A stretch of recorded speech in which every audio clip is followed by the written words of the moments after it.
Halo semuanya, kali ini kita mulai masuk ke poin ketiga dari chapter 9, yaitu mengontrol aktivitas schedule menggunakan constraint. Sebelumnya kita sudah mengatur aktivitas menggunakan relationship atau predecessor, dan di kali ini kita akan mengontrol aktivitas schedule menggunakan constraint. Oke, langsung saja. Sebelumnya kita sudah melakukan pengontrolan ya menggunakan predecessor ini, dan tentunya kalau misalkan kita rubah di sini akan otomatis aktivitas itu menyesuaikan sesuai relationship dari predecessor. Nah, contohnya aja misalkan yang ini kan sama 88, artinya kan dilakukan setelah pekerjaan detail yang selesai. Kalau misalkan dirubah ini jadi misalkan ke 17 yang ini, nah dia akan otomatis mengikuti ini. Nah, sekarang kali ini kita akan mengontrol aktivitas ini menggunakan constraint. Jadi kalau misalnya kita double klik di sini, kemudian di tab Advanced, di sini ada yang namanya tipe constraint. Nah, defaultnya Microsoft Project untuk semua aktivitas yang dibuat itu jenis constraintnya adalah as soon as possible. Nah, kalau misalnya di sini kita lihat opsi-opsi, kenapa Dede? Di sini ada banyak opsi-opsi ya. Di sini ada as late as possible, artinya kalau yang as late ini pekerjaan aktivitas ini akan dilakukan selambat mungkin. Oke, kita coba aja ya as late as possible. Kalau misalkan yang aktivitas yang ini nih yang 18 kita rubah. Padahal kan ini predecessornya ini kan 8 ya. Artinya kan dilakukan setelah aktivitas 8. Tapi kalau misalnya kita rubah menggunakan konstan tipenya ini kita atur.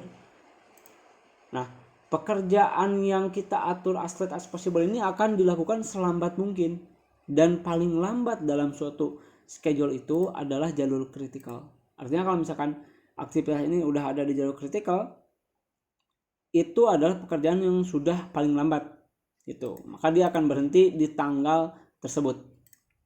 Nah, ini coba saya kembalikan lagi ke as soon as possible.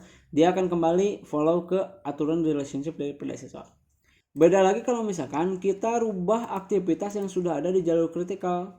Misalkan ini defaultnya kan as soon as possible. Nah, ini kalau misalkan kita rubah jadi as soon as possible, kemudian kita klik OK, maka tidak akan ada perubahan. Karena aktivitas ini sudah berada di jalur kritikal. Oke, jadi untuk as soon as possible seperti itu ya. Dia akan berhenti sampai dia berada di jalur kritikal. Oke, kita lanjutkan lagi. Selanjutnya di sini ada finish no earlier than. Nah, di sini ada selesai tidak lebih awal dari. Nah, di sini kita harus menentukan tanggal constraint-nya. Misalkan kan ini selesainya tanggal 11 Januari. Misalkan kita buat constraint tidak boleh selesai sebelum tanggal, misalkan kita rubah ya misalkan jadi tanggal 14. Nah, nanti dia akan menyesuaikan tuh, dia jadi ke 14 Februari. Jadi dia akan mengabaikan relationship predecessor, mengutamakan tipe constraint yang ada pada dirinya. Gitu. Oke, seperti itu. Untuk yang finish no earlier than. Selanjutnya finish no later than, ini selesai tidak telat dari misalkan 9. Nah, oke, di sini sudah ada constraint sebelumnya. Coba kita kembalikan dulu. Nah, ini kalau misalkan di sini selesai tidak lebih lambat pada. Nah, di sini kita constraint juga kita atur 11 misalkan 10 Januari. Nah, di sini dia bentroknya itu karena ini harus selesai tanggal 10, tapi kita durasinya itu adalah 7 hari. Sementara durasi 7 hari ini predecessornya ke-8, jadi ini bakal bisa dibilang ini bentrok lah. Nah, di sini ada beberapa opsi, mau kita batalkan ataukah kita hindari konfliknya jadi finish no earlier than constraint, atau kita tetap gunakan yang finish no later than. Coba aja kita gunakan yang ketiga ya, continue. Nah, nanti hasilnya kayak gini. Oh, dia langsung berada di jalur kritikal. Kemudian di sini tanggalnya pun di sini dikasih tanda, artinya pekerjaan ini tidak boleh terlambat dari tanggal yang barusan gitu. Padahal kita sudah constraint kan sebelumnya ini 8 gitu. Oke, saya akan kembalikan lagi. Selanjutnya di sini ada must finish, jadi ini harus selesai. Ini hampir sama kayak yang barusan. Nah, hampir sama. Jadi ini constraint-nya itu hampir sama kayak yang barusan. Cuman bedanya kalau ini itu benar-benar harus selesai tanggal segini. Kalau yang ini kan selesai tidak lebih awal dari, nah artinya kalau misalkan selesainya tanggal 12, ini boleh-boleh saja. Tuh. Boleh-boleh saja. Beda kalau must finish artinya harus benar-benar finish. Jadi kalau perbedaannya antara finish no later than dan must finish itu ada kalau no later than ini itu masih ada fleksibilitas.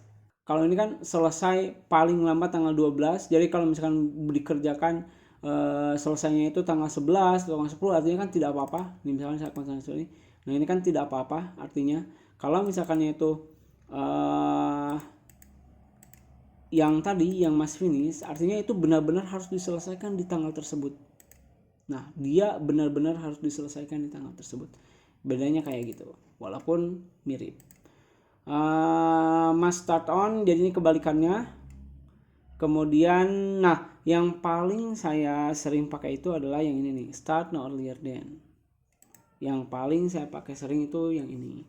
Jadi biasanya kan contohnya ini ada beberapa aktivitas, ini saya kembalikan dulu ya. Jadi as soon as possible. Ini kan ada beberapa aktivitas yang sudah terlambat nih. Nah, contohnya ini yang approval drawing, ini harusnya mulainya 3 Januari tapi sampai tanggal sekarang ibaratnya belum selesai. Artinya pekerjaan ini harus menggunakan constraint, walaupun di sini sebenarnya bisa kita rubah langsung nih. Nah, di sini bisa kita rubah langsung tanggalnya, atau kita juga bisa di sini atur opsi yang ini nih.